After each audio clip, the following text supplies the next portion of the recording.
Bien, amigos, estamos ahora con Francisco Tudela aquí en Redes y Poder. Pancho, buenas noches. Gracias por acompañarnos. Buenas noches, Alfonso. Gracias por la invitación. El 28 de julio juró el presidente de la República, su gabinete, y estamos ya muy cerca de fin de año. Han pasado 5 meses, un poquitito más. ¿Cómo hay que apreciar, cuál es tu evaluación del gobierno de Pedro Pablo Kuczynski hasta este momento? Bueno, el gobierno pidió el 29 de septiembre facultades legislativas que le fueron otorgadas por el Congreso y tiene 90 días para producir el paquete de leyes que van a producir una reforma significativa, por lo menos desde el punto de vista del gobierno, que es lo que ellos han propuesto. Entonces, mientras no lleguemos al 29 de diciembre, al final de este mes, y no se produzcan los decretos legislativos que tienen que ser revisados por el Congreso, dicho sea de paso, no podemos hablar de un rumbo del gobierno. El gobierno ha tenido algunas acciones públicas, digamos, que han llamado la atención en términos de política exterior, ir a Colombia para la firma del acuerdo de paz con las FARC, decir el presidente que si él fuera colombiano votaría a favor de este acuerdo, cosa que los colombianos no compartieron. El tema de Chile, en el sentido de que el fujimorismo debía salir del closet, y naturalmente esto combinado con lo de Guaró, con el insulto de Arequipa durante la campaña, genera un escenario complicado. Lo malo es que en nuestro país todo es los buenos y los malos, blanco y negro, no hay grises. Y entonces la oposición es absolutamente mala o el gobierno es absolutamente malo dependiendo del punto de vista. Y esa no es la verdad. El Estado es una unidad compuesta por 3 poderes, que son el Poder Ejecutivo, el Poder Legislativo y el Poder Judicial. El Poder Ejecutivo no puede pretender gobernar sino el Poder Legislativo y tampoco puede pretender que la oposición abandone el mandato que les da poder. Se ha criticado la crisis actual diciendo que es una demostración de fuerza.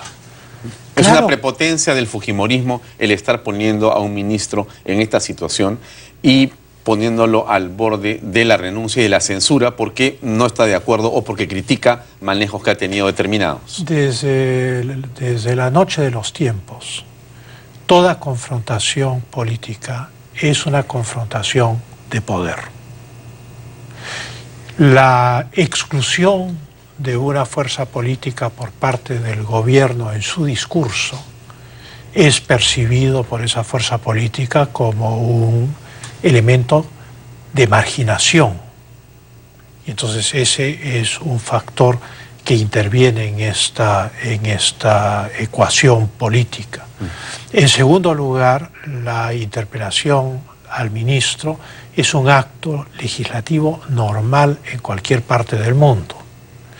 Si se tratase de un ministro que recién ha entrado el 28 de julio, yo comprendería esta defensa a brazo partido del ministro Saavedra, pero es un ministro que tiene 3 años en el ejercicio de sus funciones, tiene más de 1000 días en el cargo y se le ha escapado la paloma en el tema de los panamericanos, se le ha escapado la paloma en el tema de las adquisiciones del Estado, de las computadoras.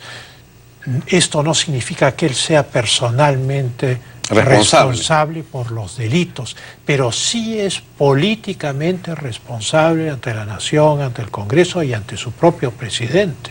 Hoy día ha dicho el ministro Jaime Saavedra que está muy contento de que se haga una marcha de jóvenes que están movilizados en defensa de la educación. Bueno, es que el tema de la educación es el eje, digamos, de la defensa del ministro Saavedra. El tema de la prueba PISA, etcétera, etcétera. Que ha sacado al Perú de la cola y lo ha puesto un poquito menos en la cola. Correcto, pero eso no es el tema de la interpelación, nunca lo ha sido. Él no está siendo interpelado por el programa educativo, que es una ley que el Congreso ha dado. Es absurdo suponer eso. Él está siendo interpelado por los casos de corrupción. Las marchas muestran una tendencia inquietante, que es el deslegitimar los actos legislativos. Esto es, el Congreso no vota como el gobierno quiere, entonces el gobierno moviliza a la calle, moviliza a la prensa que está parametrada con él y supone que compensa la fuerza del Congreso con la fuerza de la calle y con la fuerza de la prensa parametrada. Pero la realidad es que no existe tal compensación, porque a la hora de la verdad lo que cuentan son los votos. Y el partido de oposición, que es Fuerza Popular, tiene 72 congresistas y el partido de gobierno tiene 17. Entonces no hay manera de que esta valla pueda ser superada excepto a través del diálogo y a través de un sentido de la realidad. No se puede magnificar la defensa de un ministro llevándola a una situación extrema, a ultranza, y creando una crisis política donde no la hay. Los jóvenes o las personas que marchan lo hacen también en el uso de su derecho. Es un derecho que tenemos los peruanos de poder marchar cuando no estamos de acuerdo con cualquier cosa. Es una marcha pacífica, es una marcha democrática, es una manera también de presionar al Congreso. ¿Por qué no? Si es legítimo también marchar y manifestar tu oposición a una medida que el público considera que el Congreso no está llevando adelante de manera adecuada. Bueno, eso no lo considera el público, porque cuando uno ve las encuestas el día de hoy, la percepción de la opinión pública no es esa, sobre todo respecto al caso de la interpelación.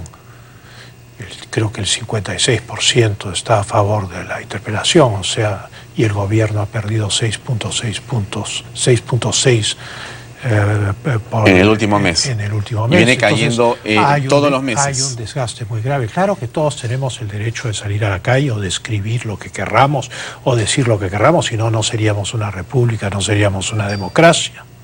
Pero eso no sustituye a las personas que han recibido el mandato del pueblo para ser congresistas, para ser los representantes que hacen las leyes y que toman las decisiones. La calle no hace las leyes.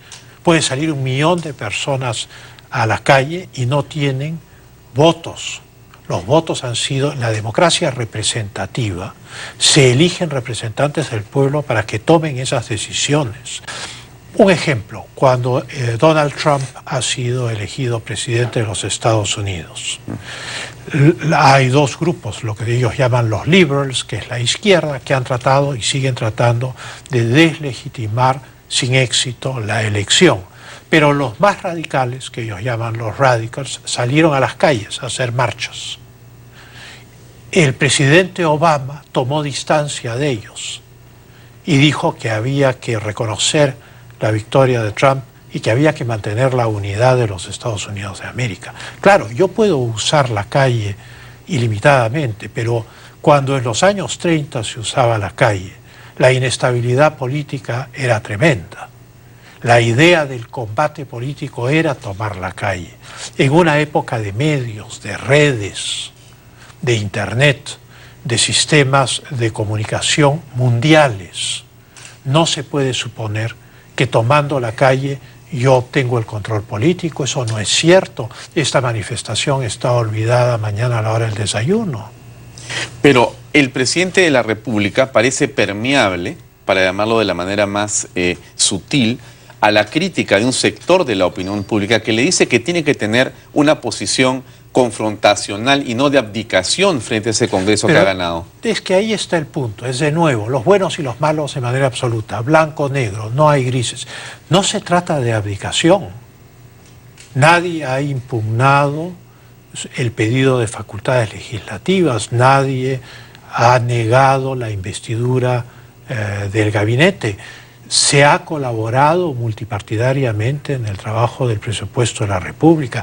No es cierto que estas cosas se dan por simple racionalidad. En el año 91, creo que en junio, el presidente Fujimori pidió facultades legislativas, le fueron dadas por 150 días, 5 meses. En noviembre envió los decretos legislativos al Congreso. El 23 o 24% de los decretos legislativos fueron rechazados, era sobre la reforma económica.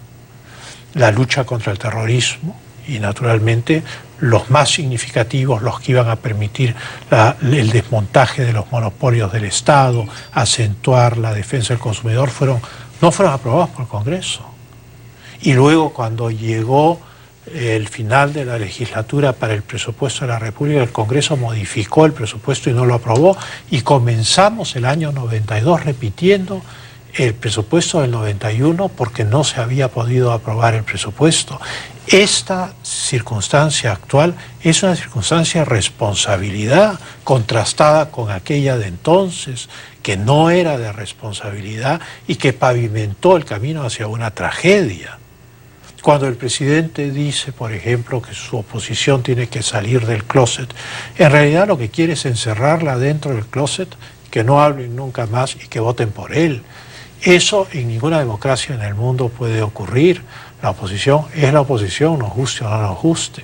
Pero aquí no existe esta confrontación que tú señalas y que es azuzada por estos que quieren que sea blanco y negro. ¿Quiénes están detrás de esta situación? Si el 10 de abril el pueblo peruano vota inequívocamente por un modelo de desarrollo que hay que corregir, pero vota hacia un lugar que es el centro derecha con claridad, que es el pepecaucismo y es el fujimorismo, mayoritariamente el 10 de abril, y le da a los dos el pasaporte para la segunda vuelta. ¿En qué momento estas dos fuerzas se enfrentan de una manera casi irracional? Y vemos ahora comentarios de que inclusive podría haber disolución del Congreso y una serie de cosas que la gente dice, oye, pero estamos entrando en una especie de paranoia. ¿A título de qué es esta pelea Yo diría sin razón? Que la confrontación real se ha dado con la interpelación y con el despido de Guaroc de Petroperú, que ha producido la renuncia de todo el directorio. De tal manera que el mensaje que se le ha mandado a Fuerza Popular es nada que ver con ustedes están completamente fuera de este juego. Y claro, en ese sentido Fuerza Popular también ha endurecido su posición. Ahora, crear una crisis política de gran magnitud alrededor de la interpelación a un ministro es una cosa desproporcionada. Pero sin embargo hemos llegado a esta confrontación desproporcionada, y yo encuentro que hay 4 efectos. El primero de ellos, que son peligrosos, el primero de ellos es que para el final de diciembre, para los últimos días de este mes, se cumplen los 90 días de las facultades legislativas entregadas al gobierno, y el paquete de decretos legislativos de Pedro Pablo Kuczynski regresa al Congreso de la República para ser aprobados por el Congreso de la República. O rechazados. O rechazados. Y entonces yo no comprendo cómo antes de una circunstancia tan importante, tan trascendental, para la estabilidad y la vida del país, se va a una confrontación a ultranza sobre este tema de una interpretación que sí tiene fundamentos, porque en ningún momento se ha planteado debatir la ley de educación. Entonces hay fundamentos para la interpretación, que es la corrupción. El segundo punto, que ya es absurdo, es ir a la cuestión de confianza, porque la gente piensa que la cuestión de confianza es un gran cuco que va a dominar a Fuerza Popular. Son todos políticos, en todas las bancadas en el Congreso. La cuestión de confianza abre una ventana de oportunidad. Serían capaces de rechazar 2 veces la cuestión de confianza. ¿Por qué? Porque habrían nuevas elecciones, y en esas nuevas elecciones nadie sabe cuál va a ser el resultado. Pueden salir 30 de Fuerza Popular, como pueden salir 100 o 90. Pueden salir 60 de PPK, como puede no entrar ninguno, o pueden entrar 10. Luego entran en lead aquellos que están fuera, entran en lead Goyo Santos, entra en lead Guzmán, y entonces entramos a un periodo electoral como el que ya hemos tenido. Por eso es que esta tesis de la cuestión de confianza es un planteamiento de absoluta irresponsabilidad que los peruanos deben rechazar y no deben dejar que permita. Y los mismos congresistas de oposición y de gobierno no deben bajo ninguna circunstancia permitir que esto ocurra.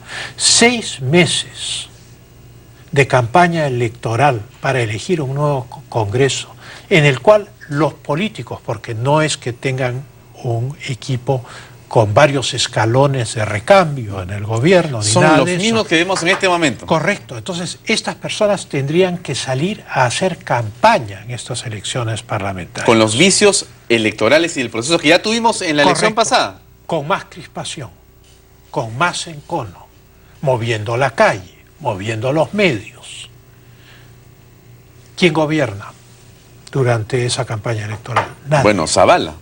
No, pues, la realidad es que con el Congreso movilizado para Para una hacerse campaña. elegir nuevamente y el gobierno defendiendo a su fuerza política, no habría gobernabilidad. O sea, el escenario de la cuestión de confianza hay que apartarlo de Absolutamente. hecho, absolutamente, porque es el escenario de la ingobernabilidad. Claro, pero es el escenario que algunas personas cercanas al presidente de la República promueven, aconsejan, le hablan al oído al presidente y de repente el presidente acepta y dice, efectivamente, estoy amenazado porque Keiko Fujimori quiere ser presidenta ya en este momento y me quiere sacar a mí. Eso es imposible, porque la disolución del Congreso no conlleva elecciones presidenciales. Sí, pero una disolución del Congreso que traiga como consecuencia un nuevo Congreso, un nuevo gabinete, otra vez entramos al tema de la doble confianza y ahí ya es entrar a la incertidumbre total. entramos en un espacio oscuro que Así ya es, no tiene ningún del cual tipo de predicción. No sabemos cómo se va a salir. En realidad yo creo que la llave de esta situación no la tiene el presidente ni la tiene Fuerza Popular. ¿Quién la tiene? El ministro Saavedra. ¿Pero qué tendría que hacer Saavedra? Se haber hecho que no se va a ir. Entonces la crisis política va a seguir profundizándose. ¿Y él debería renunciar entonces? No sé, él ha dicho que no va a renunciar. ¿No? Yo en su lugar renunciaría, por un simple acto de patriotismo. Pero es más bien al revés, diría él. Es patriótico quedarme acá y que me saque el Congreso. No es patriótico ir a una confrontación y generar una situación en la cual uno es votado del cargo. Puede ser que eso le pueda servir para capitalizarse políticamente en el futuro, diciendo los fujimoristas me votaron del ministerio. Puede ser, pero eso es un albur. Nadie sabe si va a ser elegido en el futuro, nadie sabe si va a ser candidato a algo. Todo eso son juegos mentales. La realidad hoy es que hay un ministro interpelado. La realidad hoy es que el gobierno no tiene mayoría en el Congreso. La realidad hoy es que hay actos de corrupción. La realidad es que los votos de los congresistas, tanto en el plano legislativo como en el plano de la fiscalización, no pueden ser sustituidos por la calle y los medios de comunicación. No es serio. Es regresar a épocas que no queremos recordar. ¿Cómo se va a solucionar este problema y este impasse si el señor Saavedra no renuncia? ¿Va a haber entonces una censura? Va a haber una censura. Y la censura va a traer como consecuencia que seguramente al final de la semana se retire ya al ministro Saavedra censurado, seguramente. Correcto. Eso para no llegar hasta la confianza, y se cambia al ministro y comenzamos otra vez. Y se acabó. Si hoy día las masas, digamos, se acabó, porque la censura es un acto del Poder Legislativo. Las masas en las calles no cambian las leyes. Puede ser que estén preparando la elección del 2021, pero entonces van a sacrificar 4 años de gobernabilidad para ganar la elección del 2021, haciendo hervir el antifujimorismo hasta los 120 grados de temperatura. Eso es absurdo. Hay que gobernar. Tenemos por delante 4 años y medio. Tenemos unos índices de crecimiento que se han desinflado, que están bajos. Estamos en una situación mundial que no es la mejor. admitido por el propio gobierno, no soy yo el que lo dice.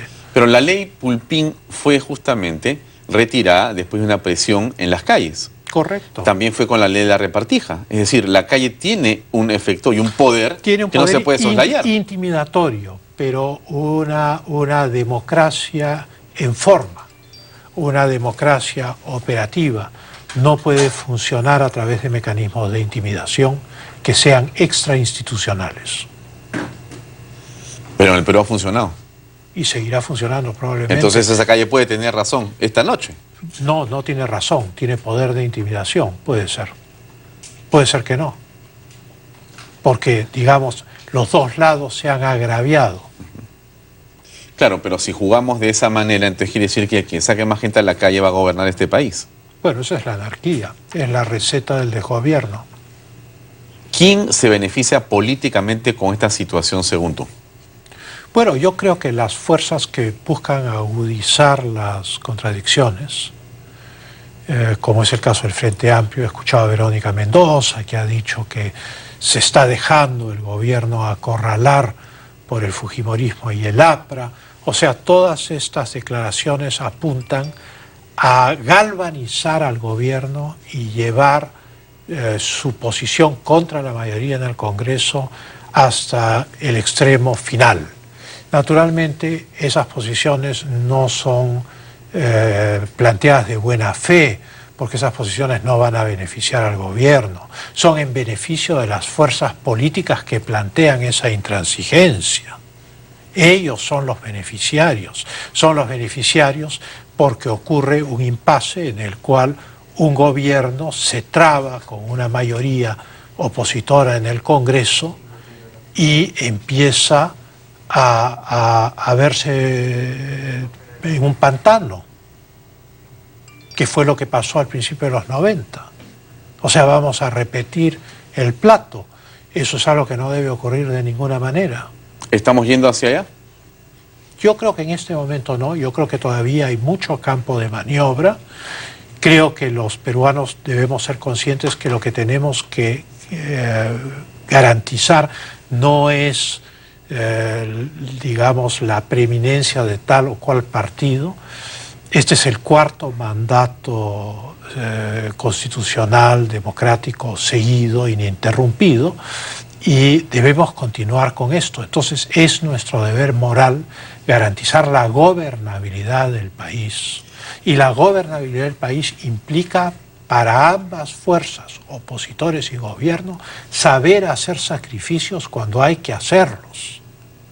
Hay democracias en otras partes del mundo que pasan por esto y no por eso llegan a estas confrontaciones ni salen la gente a la calle. ¿Tú podrías hacer una reflexión, Pancho, si nos están escuchando algunos jóvenes que están saliendo hoy a marchar en defensa, como ellos han dicho, de la educación, o como otros han dicho, en defensa de la democracia y en contra del fujimorismo, porque hay una potencia grande de gente en la calle del no a Keiko de la campaña que terminó, que también están presentes ahí? ¿Tú les harías una reflexión, una invocación? Ninguna, están ejerciendo su derecho. Ellos son los que tienen que darse cuenta de qué rol juegan en esto. Es una nueva manera de hacer política, está ocurriendo en los Estados Unidos también, pero incluso el partido perdedor, en este caso el Partido Demócrata en los Estados Unidos, ha deslindado posiciones respecto a la gente en la calle, porque son perfectamente conscientes de que el orden constitucional, la gobernabilidad de los Estados Unidos son infinitamente más importantes que estas protestas sin tiempo ni final en las calles.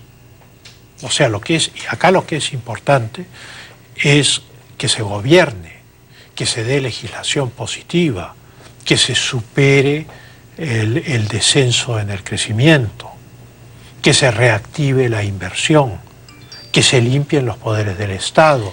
Hay mucho temor a invertir en el Perú en este momento, sobre todo por la falta de garantías de ejecución de los contratos, por la falta de garantías de justicia. Esas cosas son lo que deben preocupar a la gente joven y a la gente mayor, y no la interpelación a un ministro, que es una cosa que el viento se llevará muy pronto. Una última reflexión para cerrar el programa, Pancho. Si hay estadistas en el Perú, si hay estadistas, ¿cuál debería ser su consejo para resolver esta crisis en este momento? Bueno, yo creo que resolver la crisis pasa por, primero, el autocontrol de las fuerzas políticas mismas. O sea, ellos tienen que moderar su lenguaje. En segundo lugar, esta tendencia a hacer un escándalo de todo. He escuchado a Johnny Lescano hablar, por ejemplo, del mototaxi, estas cosas que fueron fotografiadas, pero no hemos visto los WhatsApp de los otros partidos. Aún. Nadie los ha fotografiado todavía. Yo sospecho que no deben ser muy diferentes. Entonces siempre estas cosas sirven de un lado para polarizar, para crear escándalo, pero lo que nosotros necesitamos es gobernarnos y no llevar a una confrontación que puede ser que sea muy provechosa para algunos grupos políticos en el año 2021 o en el año 2018 en las elecciones regionales, pero que no son de ningún beneficio para el gobierno de acá al 2018 y al 2021. El gobierno endurece su posición creyendo que compensa al Congreso con la calle y que compensa al Congreso con la prensa que les adicta, pero en realidad no existe tal compensación, porque la mayoría del Congreso es la mayoría del Congreso. Muy bien. Gracias, Pancho. Muchas Muy gracias, amable. Alfonso. Gracias. Bien, amigos, eso es todo por hoy. Gracias por acompañarnos en Redes y Poder. Mañana, como siempre, estamos con ustedes a las 8 en punto de la noche en una nueva edición de nuestro programa. Gracias por seguirnos y muy buenas noches.